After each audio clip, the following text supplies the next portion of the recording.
Pour vous, Autocassette passe au crible les tout derniers modèles de voitures. Avec aramisauto.com, vente de voitures neuves et d'occasion, on refait les essais.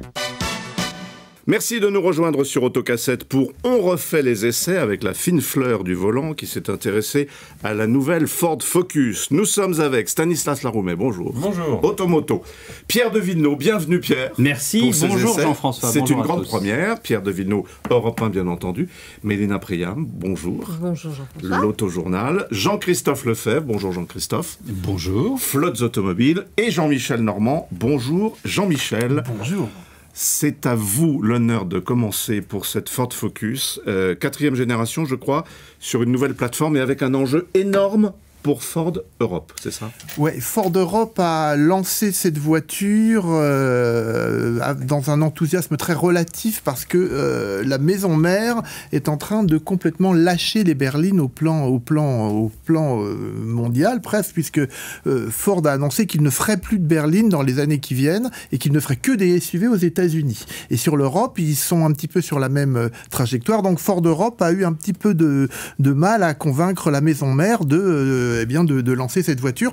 Ça aurait été un peu dommage qu'il ne le fasse pas parce que la Ford Focus qui jusqu'alors, moi personnellement, me laissait un petit peu froid. Je pense qu'il s'est passé quelque chose, notamment en termes de style, où à l'intérieur, où c'était très très compliqué, c'est devenu beaucoup plus dégagé, beaucoup plus serein. Le style extérieur, ils ont arrêté de rechercher la complexité à tout prix, le style un petit peu torturé, c'est beaucoup plus spontané et à mon avis beaucoup plus fluide et intéressant. La voiture est plus spacieuse. Alors bon, c'est vrai que c'est une catégorie de voiture un peu ingrate parce que c'est une catégorie qui se replie beaucoup parce que les SUV là aussi donnent des coups de boutoir. Moi je trouve que c'est une voiture plaisante et c'est une bonne surprise. Quelque chose me dit que tout le monde n'est pas d'accord. Mélina?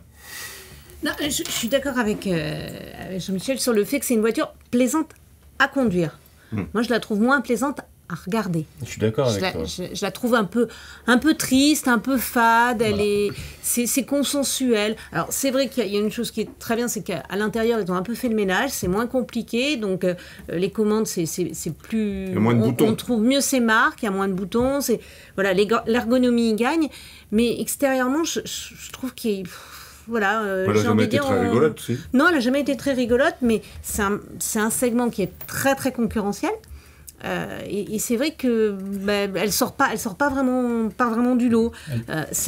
Alors c'est vrai qu'à conduire, il y a un bon châssis, ça reste une auto plaisante. Ça c'est vrai que Ford sait faire, donc il y a pas de souci. Mais c'est pas non plus une 308.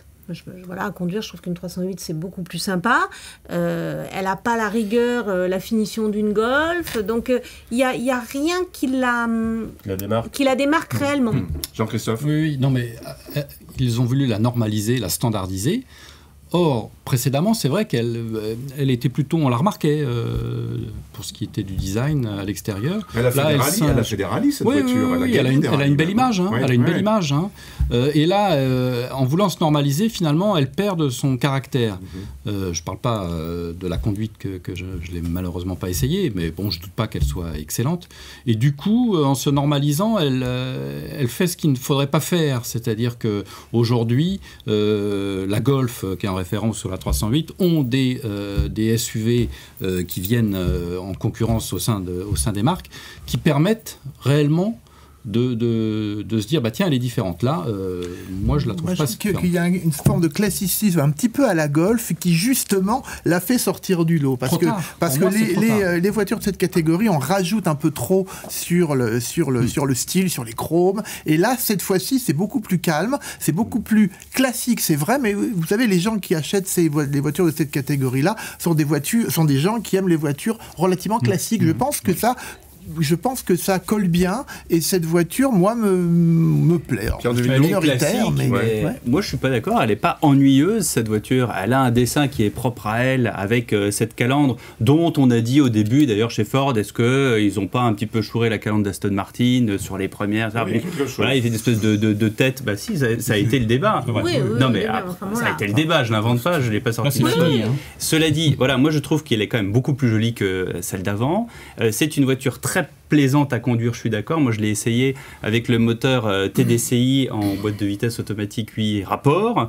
C'est une voiture, vraiment, on a l'impression que si on la taquine un peu, elle est rigolote. Moi, par exemple, la Ford la plus amusante pour moi à conduire, c'est la Fiesta ST, qui est une toute petite voiture, et c'est la voiture de l'homme pressé, si j'ose dire. Vraiment, ça fuse. Et alors après, à l'intérieur, elle est très spacieuse. Est-ce à dire... après votre introduction, que justement parce qu'on va peut-être se priver de voitures un peu plus grandes, ce segment C suffira, parce que c'est une voiture qui a suffisamment de place par rapport aux précédentes. Ce qui pêche un peu, je trouve, c'est la qualité des matériaux. C'est-à-dire qu'à l'intérieur, c'est quand même un peu cheap. Ça fait des années qu'on fait ça. Bah oui, mais ça va, on est en 2018. Il serait temps d'allier cette silhouette que moi je trouve plutôt jolie avec un intérieur qui n'est pas cheap. Aujourd'hui, une Hyundai i30 est mieux finie qu'une Ford Focus. Qui aurait dit ça il y a 10 ans, voilà. Stanislas. Moi, je trouve qu'en effet, le dessin est consensuel, mais il ne faut pas oublier que c'est une voiture complètement mondiale, qui s'en vend beaucoup en Chine, en Russie, etc. Il s'en est vendu 7 millions depuis que la première Focus est sortie, donc c'est quand même colossal. Donc évidemment, le parti pris stylistique, il n'est pas très fort. On est obligé de plaire à tout le monde et de ratisser large. Après, il est évident que Ford, on l'a déjà dit, fait d'excellents châssis depuis maintenant une bonne vingtaine d'années. Et ils partaient de très loin quand même. Il fallait voir ce que c'était que les Fiesta des années 80 et 90. Et ils sont au niveau... ils sont en dessous d'une 308, je suis d'accord avec Mélina, mais ils sont quand même dans une catégorie avec la Focus où la bataille est terrible en Europe. Il y a un nombre d'acteurs colossal. Donc si je vous ai bien compris, si elle ne marche pas, Ford peut très bien quitter l'Europe. Enfin, c'est certainement pas le seul élément de décision. Quitter l'Europe, abandonner les rallyes, avoir le destin de GM en Europe. Peut-être pas quitter l'Europe, en tout cas abandonner définitivement les berlines. Se concentrer sur le SUV, oui. Ouais. Combien elle coûte cette voiture ? Elle coûte 19 550 € en prix en prix d'appel. C'est à peu près le prix du marché. C'est toujours un petit peu moins cher les Ford. C'est moins cher, un petit peu moins cher qu'une Golf, un petit peu moins cher qu'une 300. Ça a toujours été le cas. Ça a été la force de frappe dans les années 70. Une Fiesta, une Escort coûtait moins cher que toute voiture française, une R18 ou.